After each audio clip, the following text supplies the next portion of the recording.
ఎవరో తినకండి, అలా చేత్తో పట్టుకోండి. పట్టుకోండి అది తినకుండా తినకండి, మళ్ళీ భోజనం చేయరండి. అది భోజనం చేయరండి. ఇచ్చేయండి ఇచ్చేయండి, మీరు ఇచ్చేయండి. చేస్తా తినొద్దు అంటే తినకండి.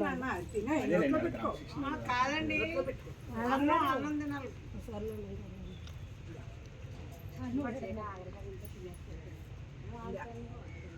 వద్దంటే అంటే ఇంక ముట్టుకోరు వస్తారు. వద్దంటే ముట్టుకోరండి. ఇంకా తినొద్దు అన్నానంటే పాపాయ్ వర్ష తీసుకో వాడేది అక్కడ ఉండిపోయాడండి. ఎంతమంది? ఒకళ్ళే ఉన్నారు. వాడు ఒక్కడేనా? ఈ అమ్మాయి చేతికి ఇచ్చేసి అది మీరు ఉన్నది ఇచ్చేయండి, ఉన్నది ఇచ్చేయండి. ఆ ప్యాకెట్ కూడా ఇచ్చేయండి. డాక్టర్ గారు అది కూడా ఇచ్చేయండి.